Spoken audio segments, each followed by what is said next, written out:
Saeron, a talented South Korean actress whose untimely passing has sent shockwaves far beyond her home country, South Korea. Kim had a stellar career at a very young age, but she made just one small mistake. She got charged with DUI, driving under influence. In any other nation, in most nations in fact, this would be treated as just a mistake. She would be fined and then she'd be let off. But in a society as conservative as North Korea, at least online, which treats its celebrities like idols, the morally upright netizens of South Korea, or should I say cyberbullies, never made Kim forget her mistakes until a point that even her career was entirely derailed. Her life was tragically cut short, reportedly influenced by the relentless negativity of the online world, a stark reminder of how digital scrutiny can take a devastating toll. The police has already confirmed suicide, and this case is one of many that shows how people online blur the lines between criticism and outright cyberbullying. The conversation around cancel culture is relevant even in India. Best case study is that of a show like India's Got Latent. We got a breaking news about it right now, and we've seen what's happened with that. Some are also questioning the extremity of the investigation, of the action being taken, and of course, this again is also a part of the cancel culture. Tonight on the show, we won't shy away from the tough questions. We'll dissect the dynamics of cancel culture, the role of online trolls and cyberbullies, and also how they're shaping the so called discourse. And of course, we talk about freedom of speech and whether this is now being dominated and dictated by cyber trolls as well. Joining us right now, Dr. Harish Setti, who's of course a psychiatrist, Nikhil Chandwani, author and human rights activist, and Manvi Taneja ji, who's an actress as well. Harish ji, starting with you now, it's a very sad story. Now, again, this is an actress who had a stellar career, absolutely no blot. One case of DUI, and she was attacked so much on social media. She was bullied so much on social media that now, again, we are waiting for a confirmation, but again, this has led to what has happened now. How do you look at it? This again is just another classic example of what happens, especially in a society like South Korea, where such incidents are very common. I think what is important for all celebrities to know is that they have to face accolades as well as brickbats in their life. Accolades, most of the times, are exaggerated, brickbats are also exaggerated. So when these celebrities are on the top, apart from hiring a PR firm, they should have a psychologist who will keep them mindful when they experience and enjoy exaggerated accolades, and who would keep them grounded and safe when they are bullied and when they are actually completely traumatized and attacked. So accolades and brickbats are two sides of the same coin. They don't complain when they have multiple million views and millions of people saying you're great. But exaggerated accolades leads to grandiosity and these mistakes. So what is important is a psychologist along with their peer firm keeps them grounded, mindful when they're at the top, and keeps them on the earth when they're at the bottom. And that is very important.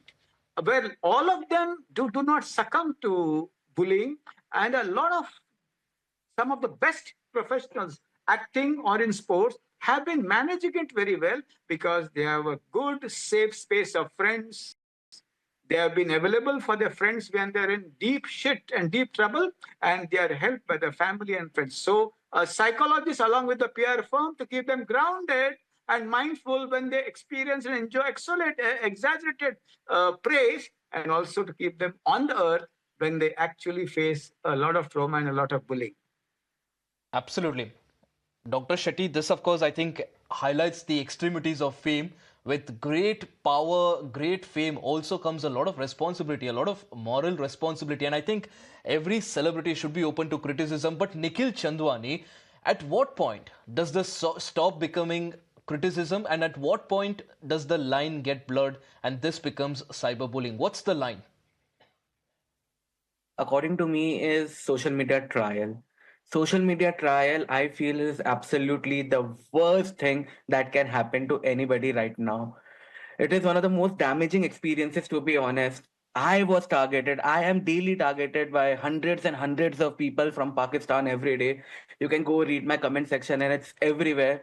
And this cyberbullying, it's like right now, when I sit here, when I'm talking to you, there are notifications popping on my phone. And I'm scared to open the comment section. That's the fear that I have. And it's not me being a snowflake, or even Ranveer Alabhadi or other people for that matter being a snowflake. It genuinely hurts people. It's genuinely hurting everybody. So the social media trial in question, it is absolutely that thin line which people should not cross. And regarding the influencers here, again, this is a double-edged sword, as Sir rightly said. You know, this issue cuts both ways. As influencers, we all have moral responsibilities, we have ethical responsibilities in our hands as well, and we have to ensure that the content that we are putting out, it is factually correct. Because a lot of people, I mean, who are targeting Ranveer Alabadia, they are not targeting him because he said something wrong. Most of the people are targeting him because people think he doesn't deserve to be where he is right now. So everybody was waiting for that one mistake, and he actually did a mistake. He did a blunder, and that's why he was targeted. So the responsibility in hand for all the influencers, the actors, the Correct. actress, anybody who is in public domain, it is, to have a right balance whenever they are speaking, talking, writing anything, and ensuring that they don't blur out something, they don't speak out something where But again, social. Nikhil Chandwani, the problem here is now you say that people, celebrities especially, should be mindful of the way they talk, and especially when they are, on a public platform. But the problem is, we now say that we want celebrities, actors, stars to be genuine. But if they start minding their words, they'll stop being genuine. I think it's a paradox that also needs to be fixed. Manvi Taneja ji is also here with us. Manvi, the last time you were on my show, I believe it was in connection to a boycott call for Kangna Ranaut's film Emergency. That's also again a part of cancel culture, and I totally understand. There is at one point a need for accountability. The stars, whatever they do in their life, otherwise the statements that they made, they have to be held accountable. But again, at the end of the day, what happens, especially in societies like India, is that this translates into cyberbullying. It goes beyond just holding someone accountable.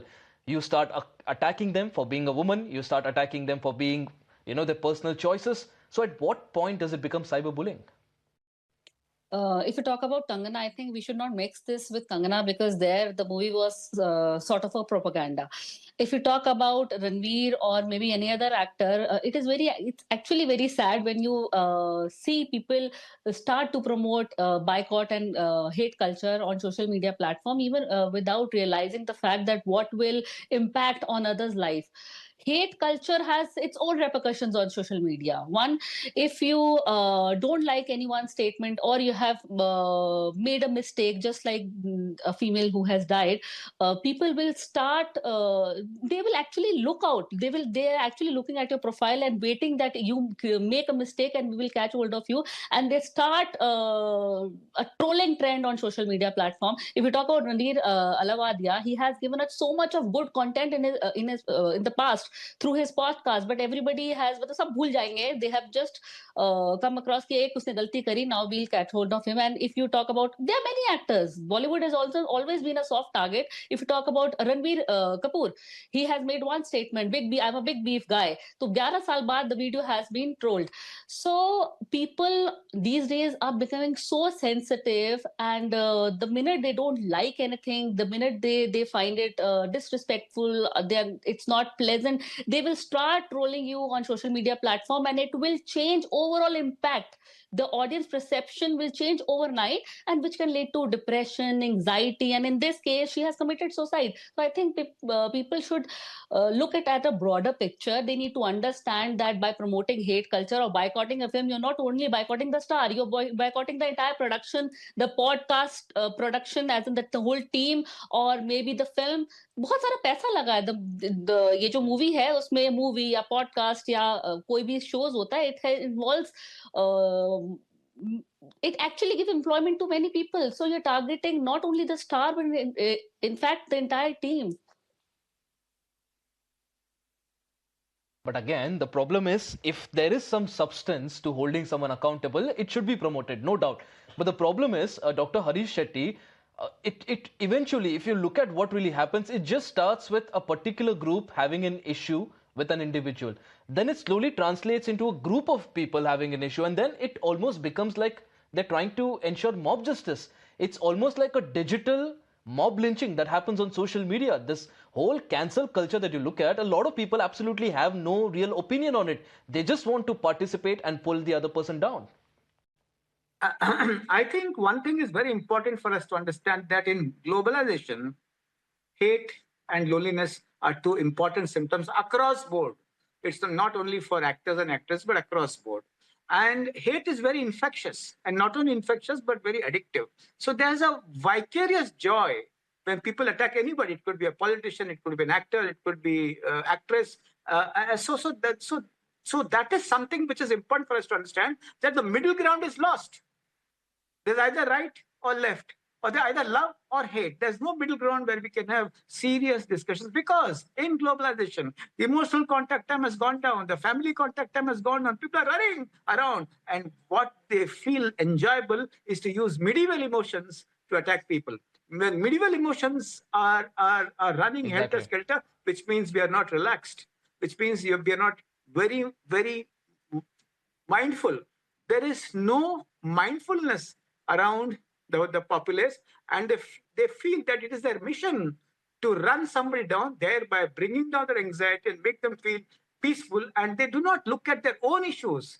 And that's what happens. Hate is not only infectious, but addictive. And that is a side effect or a byproduct of a rapidly changing world, of a fast-paced world, which is known as globalization. And the adverse effects of globalization are these. So they need a whipping boy. It could be a politician, but Dr. it could be an Shetty, actor. talking of globalization now, why isn't there a norm? Like, for example, Nikhil Chandwani, now what Kim Sae-ron did, if she was an actress from the US who have done far worse, I mean, some of them have done far worse, and they still they escape scot-free. There's no accountability. Even in India, I mean, Manviji can give you 20 examples of that. People do worse things and they get away with it.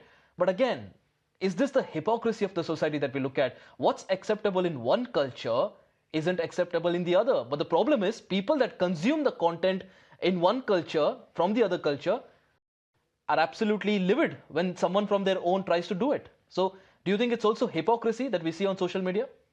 Absolutely, it is hypocrisy, and sadly, this is the reality as well of the social media world.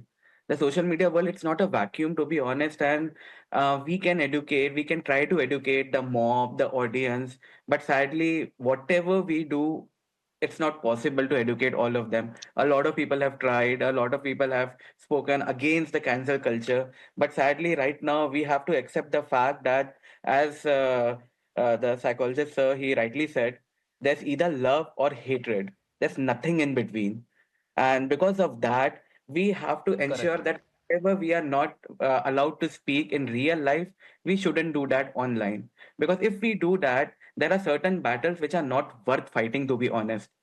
Because we can all go, we can fight these battles, but the mob is just too much. There's just a lot of freedom. Again, when we talk about democracy and the freedom of expression and all of that, people who are abusing, people who are shouting, people who are commenting right now, somebody from a random name with a random profile and can come and say nasty things to you, and you cannot do anything about it. So that's just the real world. That's just the hypocritical world we are living in, and we have to accept that, and we But have to be careful. I can ignore it, but I think it depends on person to person as well. It doesn't apply to everyone. I mean, not everyone has a thick skin.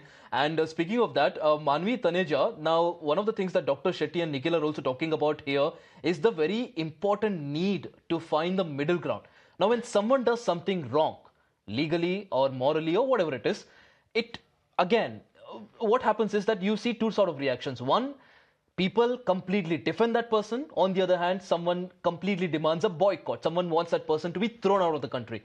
Why isn't there a middle ground? Why do we not look at solutions where, yes, the person is held accountable as well, but we don't overkill it? We don't start dragging that person's video editor into police stations. See, somewhere down the line, I feel that the audience at times they are biased. As you rightly said, that one mistake and you can get away with it. I'll talk about Kangana Ranaut. She has made many statements which people did not like, but yes, then also uska picture boycott nahi hua. She made a statement कि आजादी हमें 2014 के बाद मिली थी. Mumbai ko she said POK bana diya hai. So statements like this, which is not acceptable, and the knowledge, if you consider knowledge, pehla pradhan mantri nahi pata kaun hai. So people forget her. It is they're biased. If they like someone, ki 100 galtiyan maaf hai, and if they don't like, they're just waiting for that person to make one mistake and they'll grab hold of him. So now what I say, that hate culture, yes, there is a community on social media platform. They just keep an eye on your account. The minute you make a mistake, or the minute they'll find anything of any sort of ki jo troll ho sakta hai, they will catch a hold of it and they'll start trolling it. As I mentioned earlier on my statement, that ki 10 saal purana video, it was trolled of Ranveer Kapoor. So they will, the minute there is a movie which is getting released, or you have a show, either the show will be cancelled, or the podcast will be cancelled, कि something और the other will happen कि ये show होने नहीं देंगे, मतलब government आ जाएगी बीच में कि शो होने नहीं देंगे, और the movie will not be release, they'll try to postpone the date, or they will get the movie stuck on the censor board. Something or the other will happen if they don't like that person. How do we stop the overreaction? Manviji, the problem here is not boycotting someone. You can boycott, the way you can boycott is basically you can not go watch that person's movie. Exactly. But the overreaction that we see in societies such as South Korea, in India, why is there so much overreaction? See, I think stars, they also need to understand that if people will start, even I get trolled, but you need to ignore these things. You don't read the comment. I think jo big stars there, they don't read the comment, because the minute you read the comment, you will get into a shock. So they have a very different perspective. If you are on a social media platform, if you're a star, you will be appreciated by few people and you will be trolled. There are people who will appreciate you, they will write good about you, and there you will find people who will write negative about you. It's up to you. You need to be very cool, you need to be very calm, you need not to focus on any of the comments. It should actually not bother you. I cannot give you an example, but yes, there are stars, there are king stars, khans. People do have negative as in perception about them, and they try to troll them, but I think they are calm, and one has to be calm, because once you are a public Manviji, figure, what I understand you from this cannot entire react. discussion is that looks like the insecurities that a lot of people have, they actually try to put it out, hiding behind anonymous accounts. And again, I think it's just a way of them venting their frustration out. But the problem here is that young lives, such as that of Kim Sae-ron, get lost because of such social media tools. And Nikhil, a couple of minutes left on the broadcast. Closing remark from you. What's the role of social media platforms here? Because if you look at it very closely, there is some sort of an algorithm. Now, I can't pinpoint it properly, but there is an algorithm that amplifies such content particularly. Anything good, you don't see much of it. But anything bad, well, it's all over social media all of a sudden. Point. Back in the day when we used to see cricket matches and India used to lose, people used to burn the statue of Sachin Tendulkar, Saurav Ganguly, and all of that. That happened during 2007 World Cup as well. So when we talk about India as a particular country, we are actually extremely emotional in nature, and we have that emotions running around everywhere. But when it comes to social media, the influencers, they need to understand this one thing, that people are following you not because they are your fans. People are following you because they are bored and they want entertainment in their life. And a lot of people, sadly, in the 21st century, in 2025, I'm dead against it, but this is the reality, that in 2025, people like to see the world burn. A lot of people, a lot of videos were coming out from Israel, from Gaza, Ukraine, and Russia. People were enjoying those videos from both the sides. I'm not talking about any political spectrum. People were enjoying those videos. They were holding a popcorn in their hand. They were enjoying it because that's a sad reality. Everybody's frustrated. Everybody's sad. Everybody needs to vent out their anger, and insecurities, as you rightly said, somewhere. And what's better than on social media, where you are not judged by the kind of filth that you can comment and get away with. Yeah. I think that's the flip side of it. The fact that not just in India, we of course talk a lot about India, particularly South India, where actors, celebrities are treated like idols. They're worshipped literally outside theaters when they do well, and people mistake them to be real-world idols, real-world gods. They expect their life to be perfect, and when it is not, well, you see all the anger and the frustration on social media, and I think that exactly leads to this sort of a pressure situation. And again, the result of it is very catastrophic, like we see in the case of Kim Sae-ron, an unfortunate incident, a young life lost just because one day she was driving under the influence of alcohol. She did not hurt anyone. She made up for her mistakes. She apologized. She did everything that she could, but the social media trolls, the upright citizens of South Korea's social media, well, did not let her go. And today we look at this particular case. Dr. Harish Shetty, Nikhil Chandwani, and Manvi Taneja, really appreciate you joining us on the broadcast here. It's been a very insightful discussion, and I think cancel culture, it's not limited to a particular culture, it's across the world. Hypocrisy at its best, but again, there needs to be a way that these celebrities and those in the eye of the storm learn how to counter it as well. All right, viewers, on that note, it's a wrap on this edition of the broadcast. Lots more lined up on the other side. Stay tuned.